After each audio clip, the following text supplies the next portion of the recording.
Go.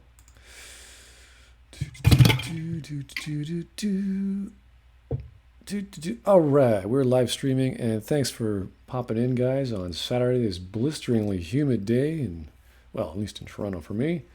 And we again are talking about Lone Wolf and Cub as Literature Devil and myself.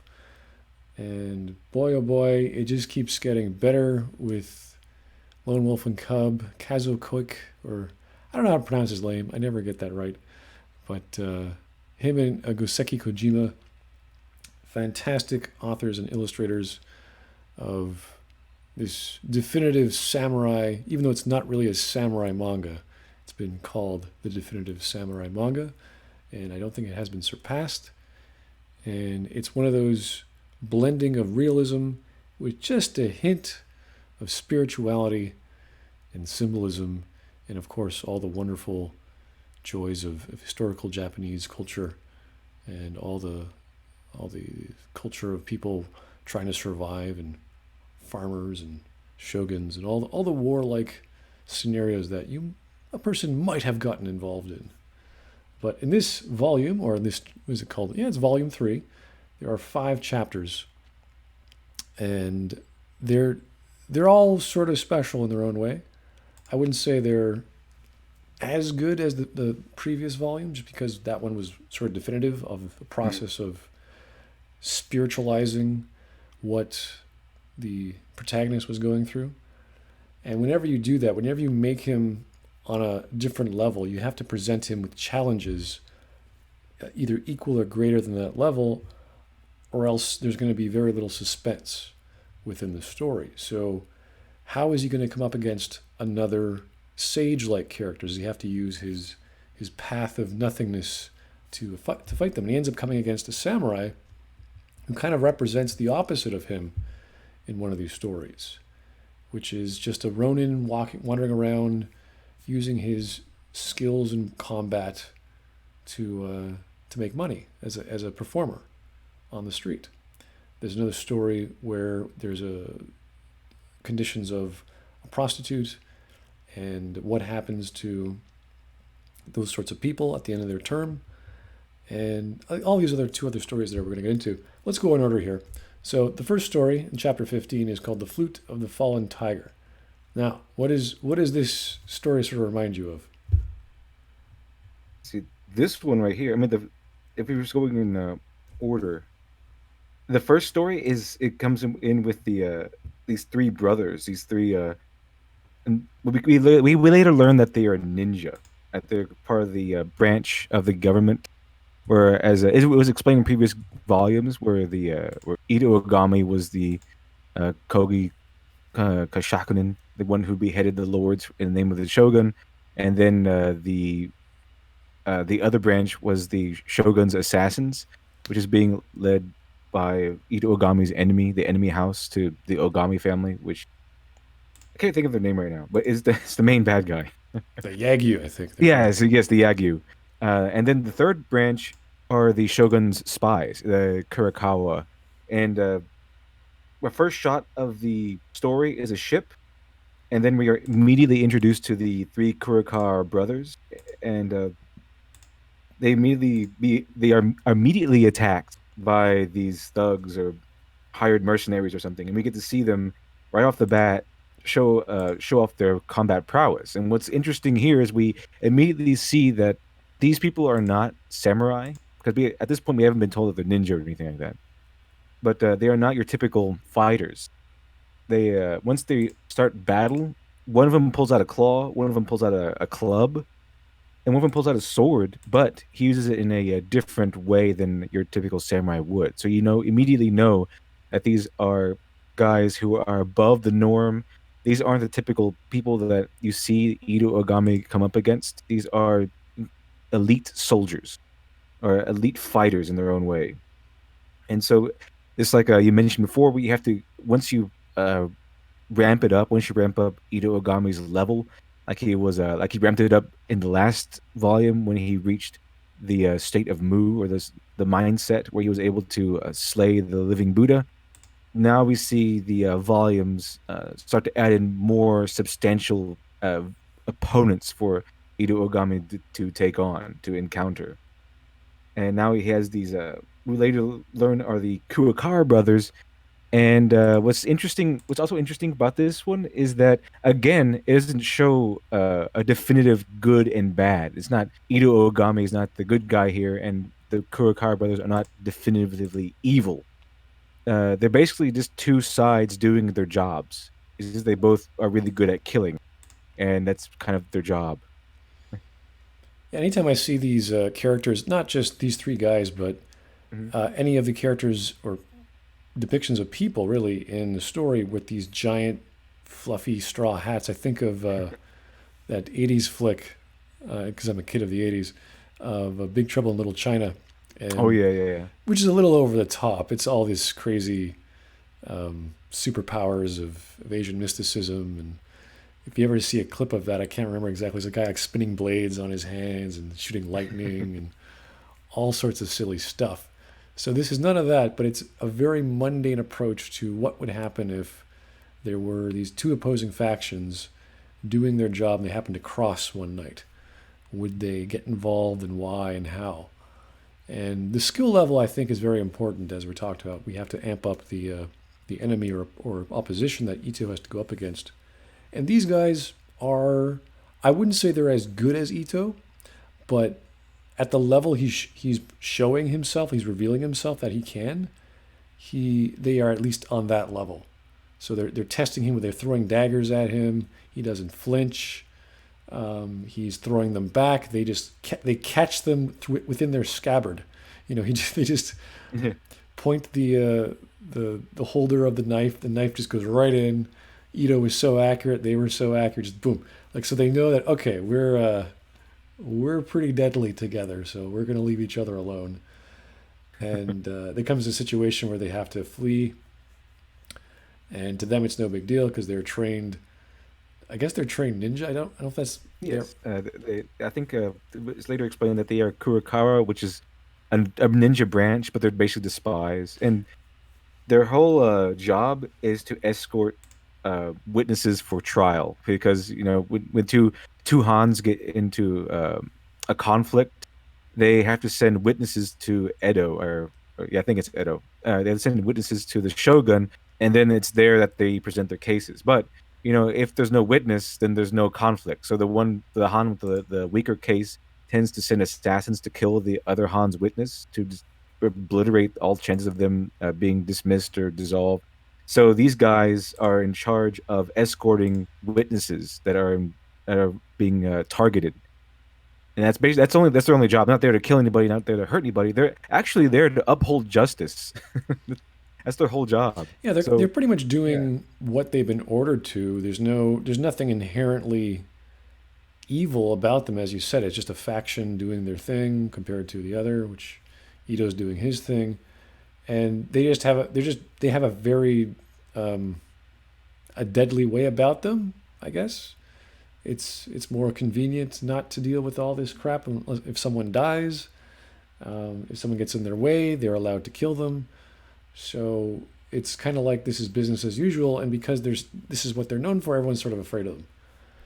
And I yeah, think they're actually very famous. They're actually like the go-to guys for this particular job, and everyone's afraid of them because they will kill you. I mean, they know how to kill you. They know how to dispatch you.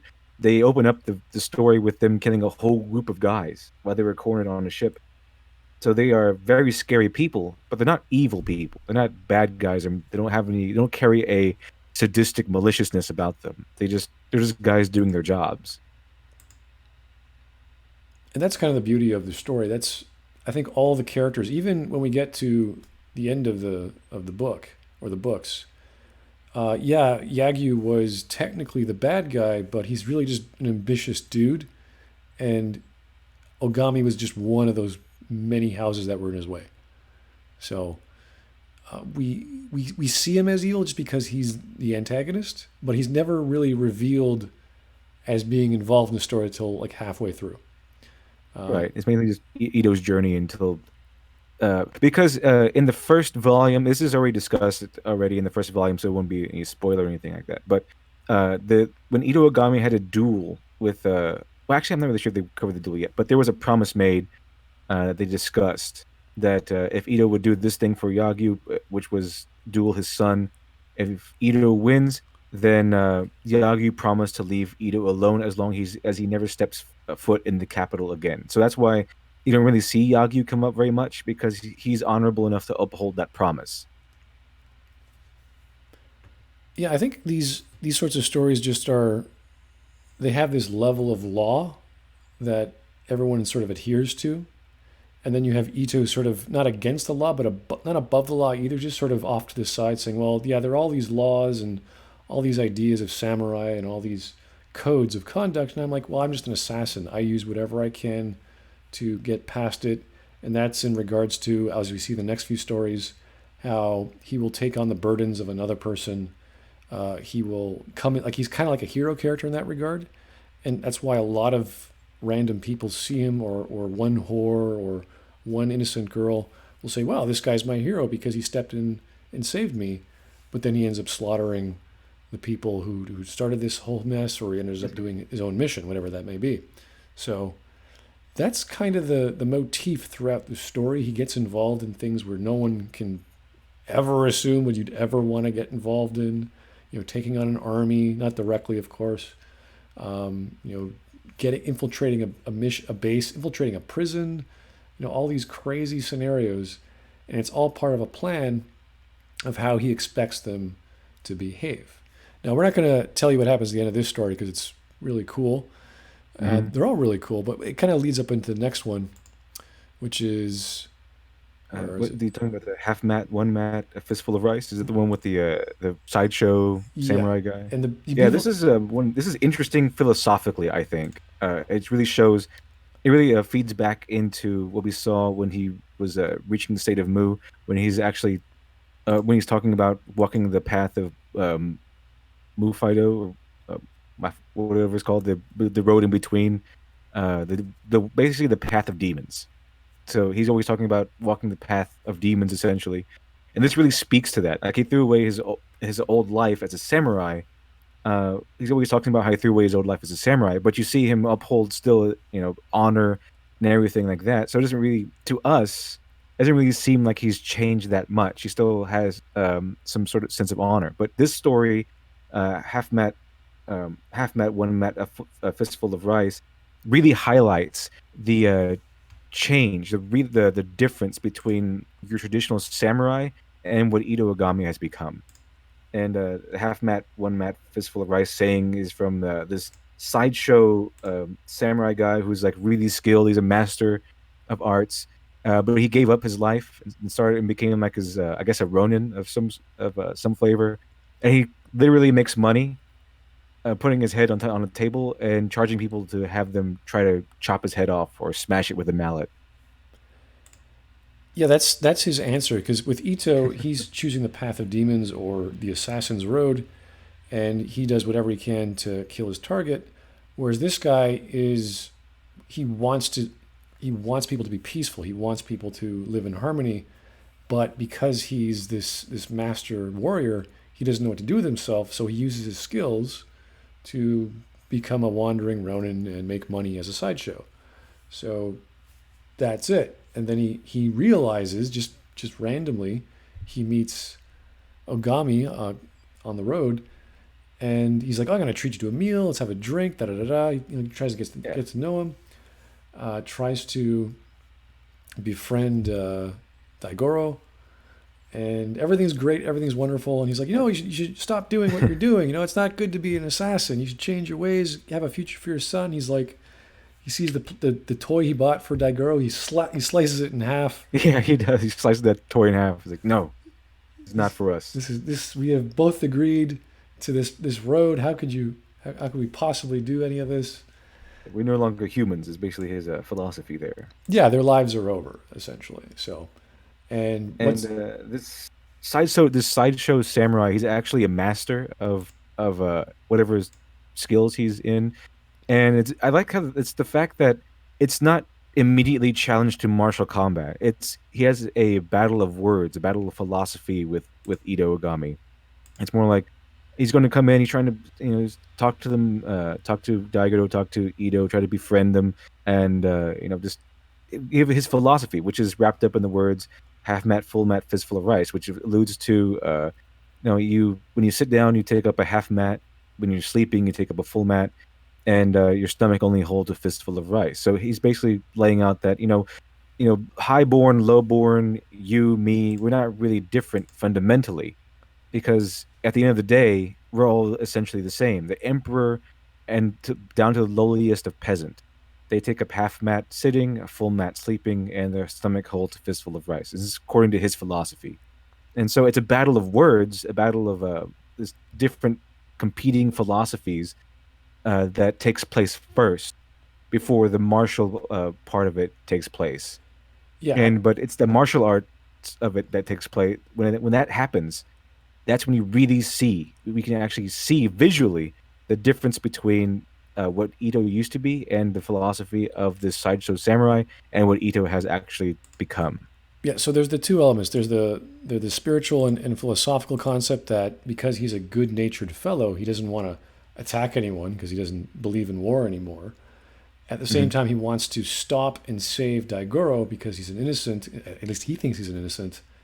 And they decide to have this battle. And the battle is really interesting because this is another aspect of, I would say this is a better aspect of how the perception of spirituality or mysticism in the samurai culture, of at least of our mindsets, is that they have this battle of perception, and Yes. they're looking at each other, and then I think Ito starts imagining what he's going to do, and he does it in his head, and he loses, and then Yeah.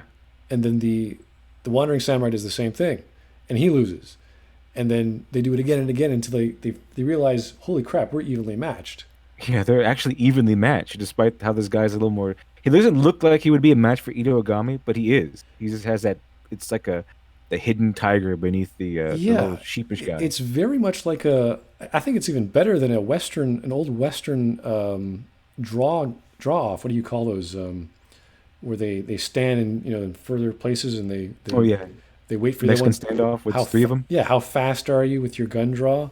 It's or the standard high noon duel. yeah, I'm not sure exactly if that translates the best way, but it's the concept Hmm. that, oh my God, we're about to kill ourselves and we can see it coming. What are we going to do? So we at that point you're like, oh shit, Ogami can lose. This Yeah, is he could actually actually lose because we actually, and not only can he say, now it's not just portrayed in words, it's portrayed in visuals. We see Ogami dead because of that little battle of the minds. It's kind of like what they do in the movie Hero, a battle of the mind. Like we know each other very well, so I'm going to imagine the battle and see if I stand a chance, sort of thing. and that's we're not gonna reveal obviously if Ogami died then the story would end, but Yeah.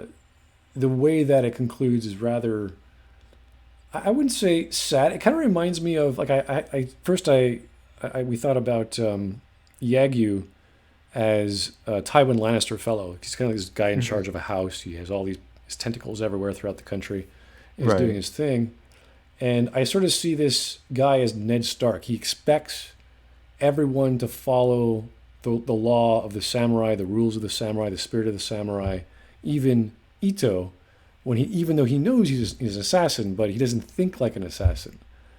And it's that sort Right. of mentality that causes him to lose, I think. Yeah, I think I'd put it this way that the way Ito Ogami wins, because he obviously wins, because there's a volume four, but the way he wins is defines the difference between the mentality of a samurai and the mentality of an assassin, the assassin that Ito Ogami has become.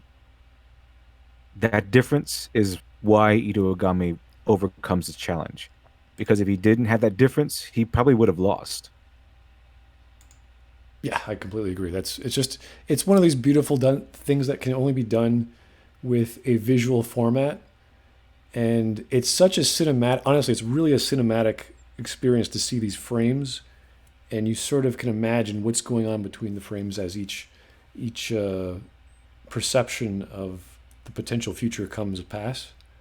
And you can almost hear the wind as because the wind is blowing during all this, and you can actually almost hear it whipping around, and you can almost feel the tension building up. It's really well done. It's really well done.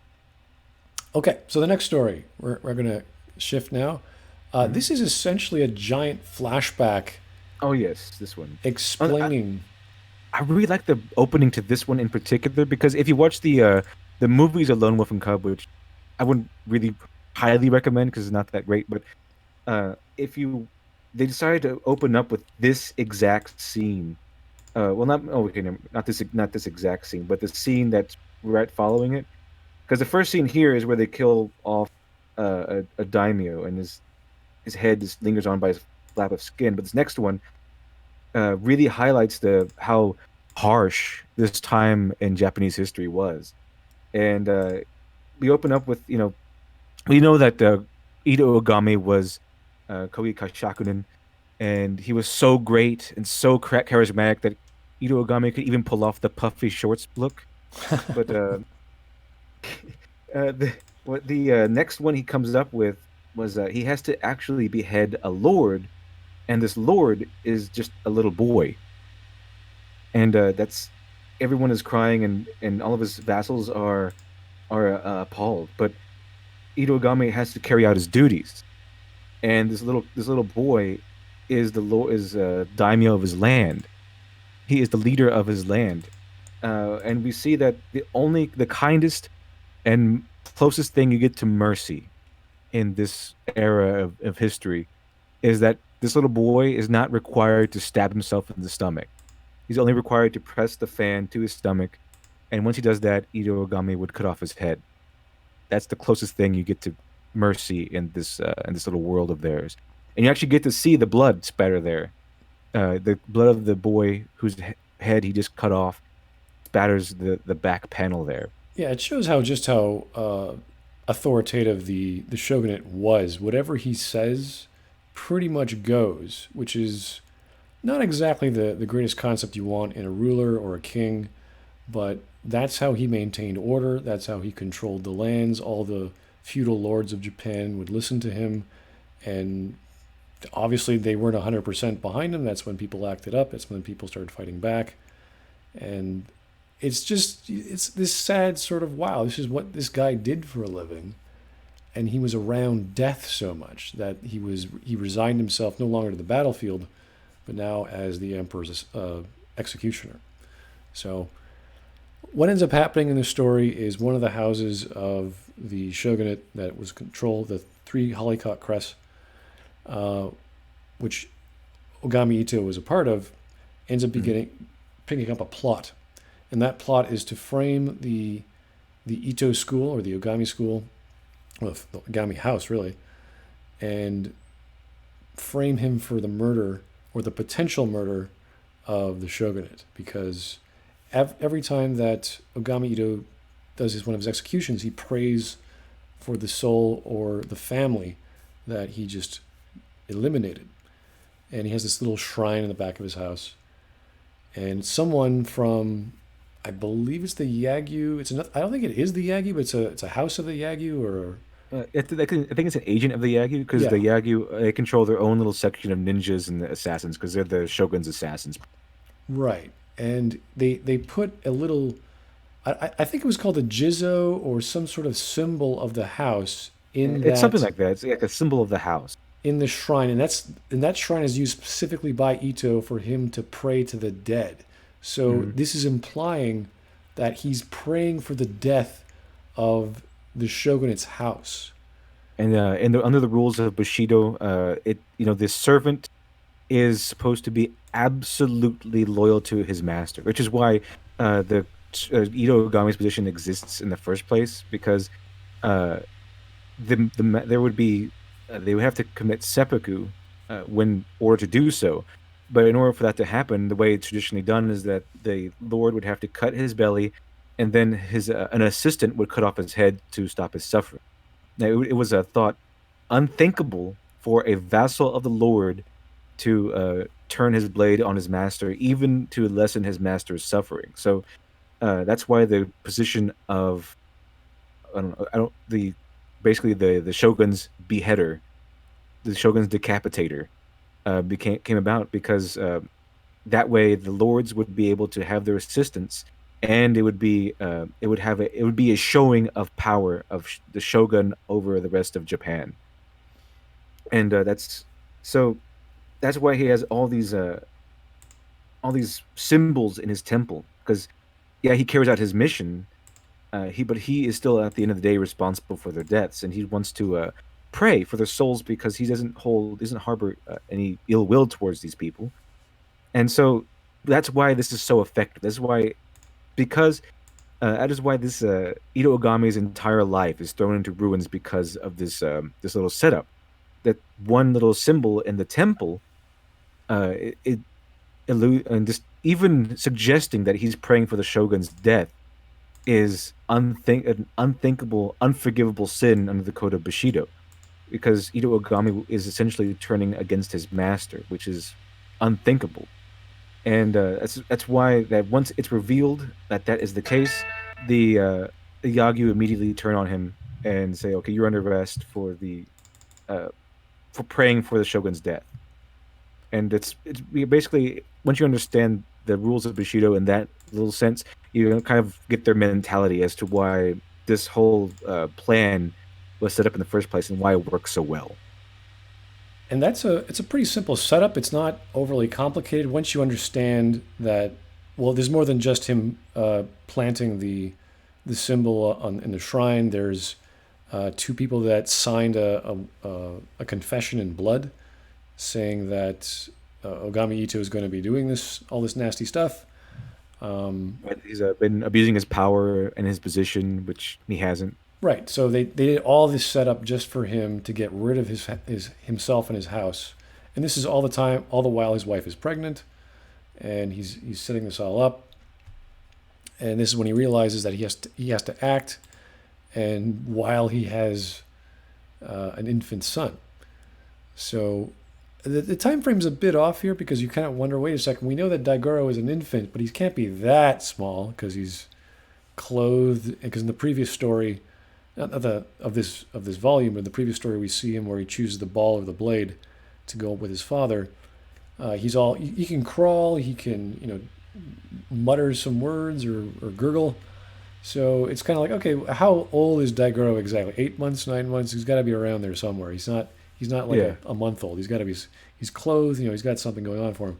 because So in this context, they Ito Ogami's family, his entire household is murdered by an unknown group of people. Of course, it's unknown to him, but they kill his pregnant wife. But Daigoro is still born, and he kind of has like a Conan-esque sort of birth where he's kind of born on the battlefield. Daigoro is born amidst death, even after his mom was killed. He was still able to be born, and that's so the when the other samurai people or whatever sign their confession in blood, they're confessing to the murders of Ito Ogami's entire household, and they said they did that for vengeance for their lord because they according to them in their confession, Ito Ogami had overstepped his power and using his power for his own ends. I'm not really sure how that works because I think only the shogun himself can say that the lord needs to be decapitated. But well, because however how that goes, that's yeah, essentially the setup there. because the Yagyu are essentially the police force, Yeah, and they're making this plot. It's like, oh, we're just going to set it up so we adhere to the law, which is ours, and we're going to frame this man. So it's like, and of course, Ogami's like, or Ito's like, yeah, this is pretty obvious. It's all your setup. I didn't do any of this, and yeah. He's like, why are you wearing? Okay, so you just came over here just real quick just to show me this confession. How come you're wearing chain shirts? How come you're already armed to the teeth? This seems a little odd. So he figures it out real easily. yeah. So Ito is not a stupid guy. The Yagyu are not stupid either, but they think because they have the numbers and they have this giant plot that they can get away with it. And Ito, of course, overpowers them. Yeah, that was a mistake on their part. Yeah. So then he begins that. This is pretty much what starts up this whole story, and it's kind of an odd way to tell a story because you're sort of doing this is a second flashback, really. It's like a Tarantino-esque sort of thing. We start out the first flashback was pretty much the closest to Ito Ogami starting on his assassin's path, and then we just go backwards from there, where we see what happened before that, and then what happens before that. What leads to this and what leads to that. So we kind of go backwards in that sense. Yeah, it's pretty brutal. Like this is what happens to his family, and then he decides to leave. Yeah, Uh, it's a whole mess. It's a whole mess of murder. yeah.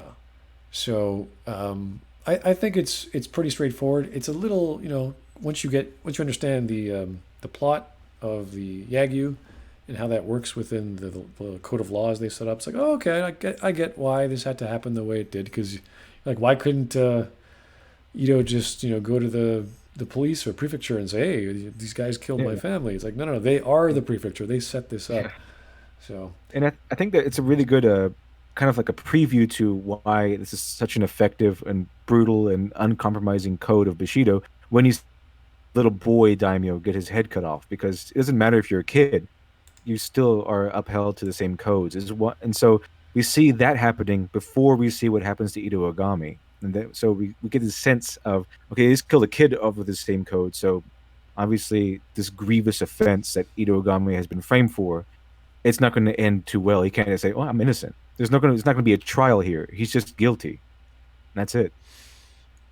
yeah, it's just a simple, great, more detail. I don't think they go back any further. I'd have to remember, but they they tell it enough times that we know why Ito's doing what he's doing, Right. and it's And they go very back a little further later on, but it's not until much later on. They have like I think they have one more flashback. I believe so. yeah. So Uh, starting it off in action because this story, all these books are pretty much episodic. They're all sort of random, right. Just but come out of just one day in his life or one yeah, time in his life. every week, every month is different. One Every thing I want to point out about this particular story, it's not really pertaining to the plot or anything like that, but I really like the attention to detail of factual historical detail. Is that it shows during the story, it shows a ninja like sneaking into his house, and they spend a couple of panels showing how he sneaks in, and the way he does it is he sets his sword against the wall, and then he climbs on it like a makeshift ladder or stepstool. Ninjas actually did this in the in back when they were operating. They had their sword, and that's why they wore those little tabai shoots, so it's a little easier to climb up on the sword with. They would lean their swords against the wall and then use the sword to get up over the wall, and then use their strap to pull the sword over and retrieve their sword. They also sometimes use the strap, throw the sword over, and use it as a makeshift grappling hook. So I mean that's pretty good, pretty good detail there. Usually you see the ninja sneaking in with like a real life grappling hook or something like yeah. that, or flying in on a kite or something like that. But this is really good. This tells you how close to historical accuracy this series is. This is how ninja actually snuck into places, and I'm a fan of that. A fan of Japanese history, so I really enjoyed that little addition there. The next story is called "The Virgin and the Whore," and this is actually my favorite in the whole volume, just because it does two things really well.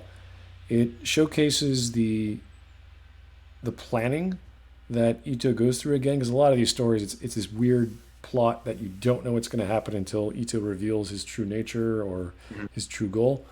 And it's also the same idea that there are these objects, just like the previous story where the jizzos or the crests represented the houses in a spiritual sense. These also represent something else in another sense. And it's kind of like borrowing that same concept of having an object that symbolizes this thing which matters so much to the law or to people or to their feelings. And that ends up becoming a major part of the story. And you don't understand that until right at the end. So there is another aspect I also like, which puts it's really a selfish act, but it's really puts him in the role of the hero, is that Ito is sacrificing himself again for the crimes of another or for another person's benefit, at least at the start. So on surface level, it's like, oh, he's helping this girl who's about to get Mhm. hurt, and he steps in and says, no, no, I will accept all the pains of this young girl, and whatever you do to her, do to me. And that's his main reason for doing that. I mean, he didn't have to do this. He did Yeah, not, you could just say she's over there. I mean, here she is. but because he saw this as an opportunity to get closer to his target, and he said, well, my life is forfeit anyway. So long as they don't kill me, I'm totally fine.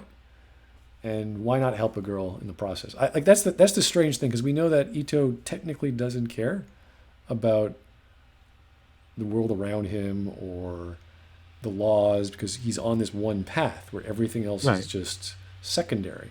And yet we see throughout the story he does care for people here and there. He'll help them if he has to. Uh, Yeah, there's a story later on. I'm gonna go too deep into it, but there's a story later on where he actually is affected by the suffering of others around him because the, not going into much detail. There's an instance where people are starting to get hurt because he's around them, and he starts to feel that guilt upon him. You can tell he feels that guilt upon him. He's not actually heartless.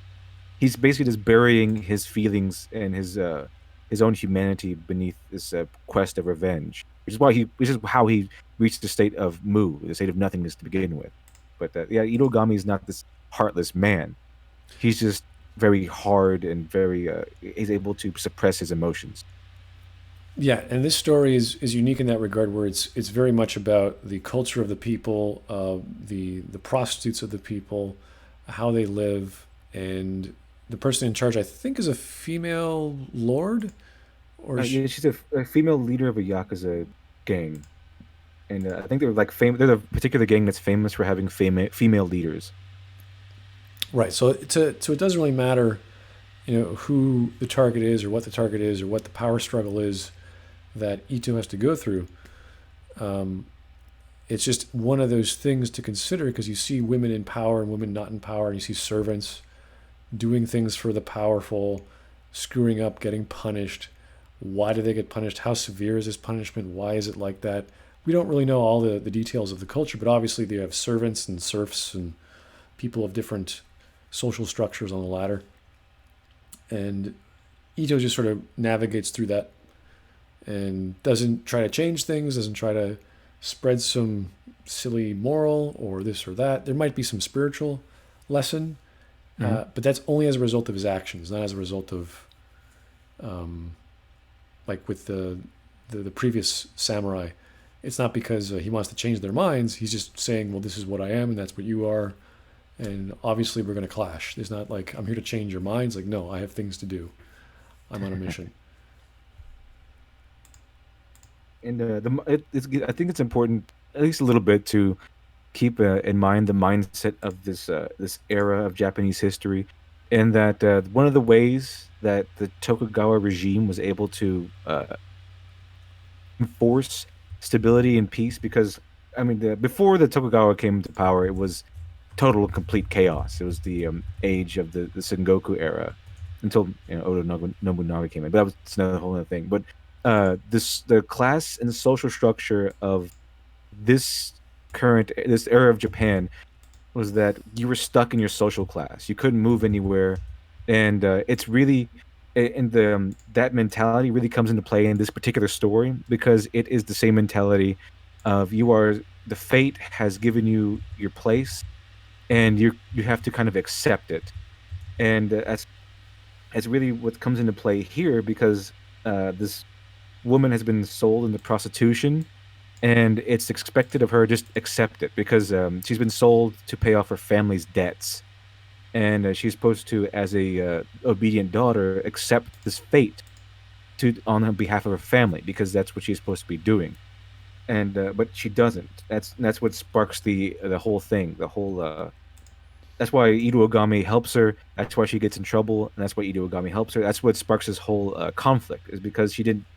She for some reason, I mean, not for some reason, but like out of the ordinary. She's acting out of the ordinary and not accepting her fate, her role in life, and is kind of fighting against it. So she fights back against the man who's selling her because well he tries to rape her, so that's why she's starting to fight back. But she from the very beginning is completely reluctant and resistant to this course of her life is taking, and that's what sparks the entire conflict. And of course, she's considered property by those who own her, so Right. they want her back. Ogami says no. Well, the same way that you wanted to punish your kid, we have to punish her. It's like, okay, well, then punish me. And that's where the plot gets interesting and why this happens. And you could say it's like a hero complex, but I think Ito doesn't actually concern himself too much with playing the hero, and he sees it just as actually I wouldn't even see it as the most efficient path either. He could just walked up to that building, say, "Hey, could I walk in, lop all the heads off his targets, and then leave?" And no one would have stopped him because they couldn't. Yeah. You can't really stop Ito Ogami. Yeah, so there is something going on in his mentality that's causing him to be altruistic for the sake of it. Because he goes through a lot of crap just for this one mission, which didn't seem too complicated. But Yeah, a it's just lot. I mean, it's pretty brutal. It's it pretty is brutal. brutal. It's over the top for punishment. Like if this girl was punished, she'd be dead. Yeah, So she would definitely be dead if she went through this punishment. yeah, so it's yeah. He obviously has some of his humanity left that he's not expressing very well, unless this is just a sign of the times and how the mentality or mannerisms of the Japanese, even today, are this sort of passive, quiet, reserved. I'm gonna step in when necessary and just be oblivious. Apparently, the rest of the time, it's kind of like that very suppressed emotional state that you get from the Japanese or even the Eastern culture in general. And it's very well showcased in this manga. It's I guess you can call it like the type upper British tight upper lip. Is that what it's called? Yeah, the Stiff stiff upper upper lip. lip. There you go. It's that sort of mentality, but they take it to the whole other philosophy. So beautiful stuff. It's one of my favorites in this whole volume. Okay. It's a kind of a common theme with this story. I mean, all the pretty much all the stories are great, but the ones you kind of remember, the ones that don't really involve a lot of violence, it's more like Yes. the uh the the drama and the conflicts that kind of uh exist between some of these stories, like the It's one with the living Buddha. There wasn't really a lot of violence in that one. It's just about philosophy and the mindset. it's And this one in particular, it's the Virgin and the Poor. It's more about the mindset and the philosophy of leaving something behind, accepting your fate, or not accepting your fate, and dealing with the consequences. yes, it's the way that the author and the illustrator builds a world and illustrates that world. I think more than half of the experience or the descriptions and visuals are just about where am I, what's the setting, what's the culture like, what are the people like, and you see this our protagonist sort of wandering and navigating through that as if he kind of knows most of it already. And I don't know how this works with an assassin or a warrior turned assassin or a warrior turned shogunate executor slash turned assassin. So he must know about the lay of the land, the politics, the people, the cultures, obviously fighting all the sword schools. So it's that sort of like, oh, now he's in this scenario. What is this world we're shown? What's this other perspective of history of Edo Japan that we've never seen before? So that's part of the experience too. It's part of what makes it so compelling. It's like, okay, not that he's going to, because whenever there's an action scene where he pulls out his bamboo spears Mhm. and starts spinning around like a top, you're like, okay, this doesn't really help me too much. And the action, if you notice, every action scene pretty much in this entire series is really quick. Like it's just maybe a couple of panels, and it might last maybe a page or so, but it's really quick. Never do they linger on the action for very long. The action violence is sort of like, okay, it's like a culmination of everything that has built up until then. Everything else is the drama, the build up, and suspense, and then the conclusion is the violence. So it's not really violence for violence sake. It's more of just at the end of all things, this is what it has to come down to. Yeah, it's pretty accurate, I'd say. All right. And I think in this particular story, Ito Ogami kind of he says something that the reason why he protects this girl is because of her ihai, which she carries close to her into living ihai, which is like a usually it's supposed to be carried around to remember the dead, but this is a living one that she has with her to remember the family that's still living, but that she'll never see again. And that's why Ito Ogami uh, protects her because of the filial piety she is displaying. And that's, And yeah, it yeah, translates the previous story of those. That's what they were called, Ehis. I couldn't remember the name. But yeah, because he had all those ones he prayed to, and this one is his or her, this one is hers, her family, her mom and dad's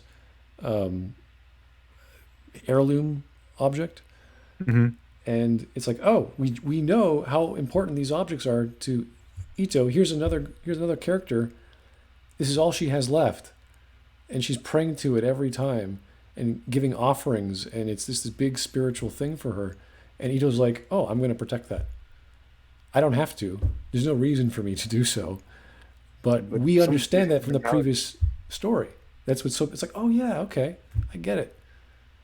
And we don't need to see Ito explain that to the audience because we know about it and we know how important it is to him. See, little things like that is just how you build up the layers of a character, even with a flashback story or a flashback chapter, to explain, hey, these objects in this culture have a lot of value to one person. Here's another Mm. person that also matters to, and he's protecting her. Even though you be like, why is he doing this for this little girl? It's like, oh, there's the scene. That's why. So that's a beautiful thing. And of course, when you actually read the story and find out the target, it it's even more. I think it's even more symbolic of what that means. Because the target is not a person in this one per se. It's Yes. something more spiritual. Exactly. That's what I really like because all these stories are very weird. They're very odd, and they're usually people that get killed. And this one, it isn't. So we'll leave that for you to discover yourself. All right. Next one or the last one refers to close quarters, and as you can imagine, it's fighting close quarters, and it talks a little bit more about Ito's or Ogami's sword, what he's trying to do. There's this whole talk about someone owning a forest and how that affects the people living nearby, and what he has to do to stop all this, and why he's doing all these things for this one person who wants to cause all this destruction. And it's I wouldn't say it's as personal as the previous stories. It's more about the politics of lifestyle and these people who want the forest to stay and who control it and why the forest is important. Essentially, It's it's kind of a versus. It's kind of like a the need to make money and survive versus the strict adherence and reverence to tradition and reverence to the spiritual aspect of the world and their ancestors and things like that. yeah, it's pretty. I wouldn't say it's dramatically interesting. It's just more of like what would happen in this scenario.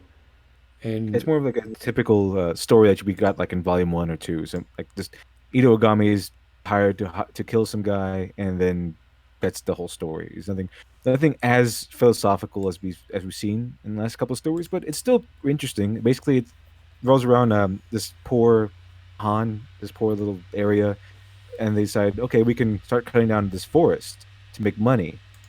Because there's been some chaos in Edo where a lot of things have been going on, need more construction.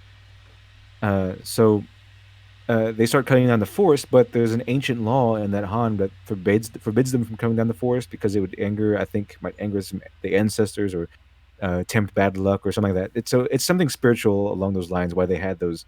No, I think it's because the flood. I think it's because there's when it rains, the trees soak up the water, and without those trees there, there's a risk of flooding the entire Han. It might be destroyed. So that you have one faction wanting to cut down the trees so they can make a lot of money, and then another faction preventing them from doing it because they want to save the Han. And so Ito Ogami's hired by the guys who want to cut down the trees to make money because they have the money, and then that's basically his target. He's going to go after the other side. So it's basically revolves around inner politics of the Han, and this gives you kind of a peek into the mindset of that time. Like they're trying to make money because the wealthier your Han is, the more power you kind of have. yeah, it's not a complicated story. It's not symbolic of much. It's not overly spiritual, if any. I think the one thing that's we're being shown are the inclusion of firearms in the stories, how we go from pistols to rifles, obviously when he was using his cart to defend himself, and just how powerful some of these guns were back then, and what they could do. Because he has this fight at the top of a hill where he assassinates the person who his target was, Hmm. and he holds in his hand this rifle, and he's pointing to the forest. He's saying, "Look over there. Like if you try and kill me, I will eliminate your livelihood. If you go further, I've already done my mission. We're finished. I don't care who I tell, or I'm not going to tell anyone anyway what the contract was. I'm going to leave now because my job is done." And they're like, "No, no, we're going to kill you."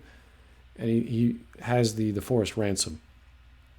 Yeah. And just how powerful a gun was back then, I don't know, because would a gun with a flintlock really be able to ignite a tree? I don't know. I'm not I'm sure. not sure, but in this setting, in this scenario, apparently it It's like does. a fireball. It's like kaboom. Yeah. It's like a grenade. It's like one shot and just ignites all of the in the entire forest. So they end up destroying the Yeah. trees anyway. Yeah, it's a kind of a, it's like, would that really happen? I'm not sure. Maybe if it was a ball of magnesium or sulfur, like some sort of fast explosive, and then the target you were hitting was covered in kerosene. I mean, that would do it. But one bullet, I don't know. Maybe not. That's the only sort of maybe trees back then were really flammable or really dry. I have no idea. They have to be really dry in order for that to work like that. But I guess Yeah, it just happens like that. That's how the yeah. You story sort of like, goes. okay, whatever, it's fine. It's not a huge deal. And that's pretty much the story. There's not too much going on aside from action and Ito being a badass and Daigoro being as a distraction, which is again nothing new. It's kind of like a staple scenario. Yeah, basics fighting, basic lone wolf and cubs setup. It's really interesting still, but it's not particularly unique Right. amongst the rest. Yeah. But that's about it. I think I have Mhm. not much else to say about that story. So yeah, that was 5 books or 5 chapters from volume 3, and they're all excellent in some capacity. Obviously, the last book is the most mundane, but just all the action frames, all the scenes of gore and politics are still all there. Some are a bit more colorful, some are a bit even more mundane, and some are a bit more spiritual. But you're going to get it's kind of like watching Cowboy Bebop on a book. Every story is going to be different. There's no particularly overarching plot until we get near the end and explains everything, and you just have a great, entertaining cultural experience of ancient Japan, I think. And we're going to talk about it next week in Volume 4 if we have the time, and the weather's good, and we're not. Yeah, this humidity is really getting to me. I gotta drink some water every time I talk. So thank you everyone for stopping in. Some people in the comments have been talking about anime and manga. Yes, I do read and watch anime and manga. And the isekai genre is a big thing. I know it's kind of gross how big it is, actually. Yeah, I think it's everyone's favorite genre to hate, as far as To I've hate, and learned. there's like one or two really good ones, and the thing that's really good about them is that they're all subverting the formula, and they're mostly comedy, which is funny because you think you'd have a popular genre, there'd be like one major one, Hmm. and I can't really point to one unless it's the comedic ones. So yeah, there's the one coming out, Ari Fireta, which is I just finished reading last week. Um, who knows? That might be cool. But if I have time, I might do a review on some of those episodes. I'm not a big anime manga buff. I just like reading and watching here and there. But this manga for sure. I mean, this is where you start, and then you could base all the other mangas you read on this standard. If it doesn't come close, just stop reading it. Yeah, just stop. Just stop. Honestly, once you have the best, gauge everything by the best. And if it's a comedy, okay, comedy you can make fun of. Comedy is a joke. That's the point. So Nothing wrong with that. But drama, historical accuracy, spirituality, I don't think they come close to Lone Wolf and Cub. All right, thanks, guys. We'll talk to you next week. See you next week.